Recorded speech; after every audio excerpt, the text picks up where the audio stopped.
Well, the Democrats, you said earlier, the Democrats are alarmed by a federal presence. The cops sure want the federal presence. You heard that from the police chief in Chicago, where 49 officers, as you pointed out, were attacked. So for goodness sakes, look, the mayor in Portland said this was improving until the federal. This has been 53 days that they've done this. That's 7.5 weeks of rioting, looting, violence, attacks on police officers, destruction of property, and they don't want any help. They just want to let this continue to happen to their constituents, to their business owners in their city. I mean, this is scary to me. And the idea that this is somehow President Trump's fault. I mean, we went back and checked. Harris, you know the last time there was a Republican mayor elected in Portland? 1956.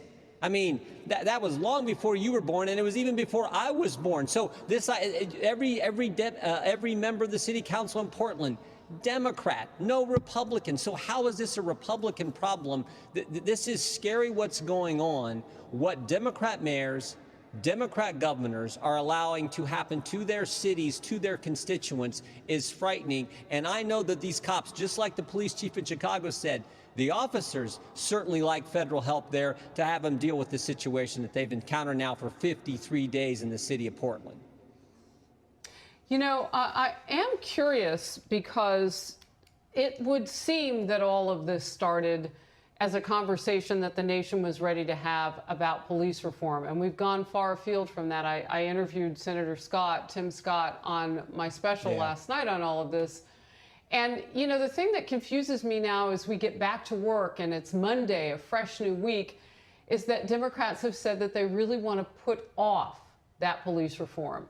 And they want to put off a deeper conversation about, you know, potentially making things different and better. Yep. How do you, as a Republican on the Hill, go forward with that? That's a lot of pressure on everybody. If you have to sit with this scene replicating over and over, we dealt with one autonomous zone, then we had several. No, it's sad, and Tim Scott, Senator Scott's done tremendous work, and he truly wanted to get to a consensus, get to good legislation that helped protect law enforcement, but also dealt with the situation, the tragedy that took place in Minneapolis, and he had a good bill. We offered, during the markup on the House side in the Judiciary Committee, we offered on the Republican side 12 thoughtful, good amendments. They didn't take a single one of them because this was about politics for the Democrats. That's the scary thing. So I wish we could get to some real good legislation that helps police departments, helps these communities. But they don't want to do it. I mean, you think about this. They won't stop the rioting and the looting, but they'll stop kids from going to school. They won't stop the rioting and the looting, but they'll stop people from going to church. They won't stop the rioting and the looting. They'll stop people from attending a loved one's funeral. So for Democrats, this is everything. And that's the scary thing. And most Americans with just good common sense say, what is going on? It is time for this to end. It is time to quit the blaming and step up as Democrat mayors, Democrat governors in these respective states and cities to step up and take responsibility and stop it and hold people accountable for the wrongdoing that they are seeing and doing every single day.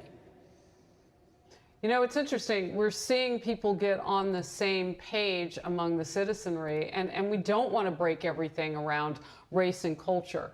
But I just bring this Fox News poll to mind from earlier today.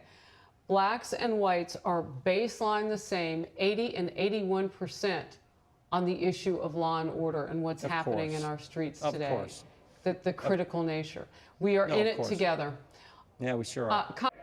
We say, and I ask you to say with us, lift up your voices in this great meeting in the heart of England, and to all the world, a message: England lives and marches on.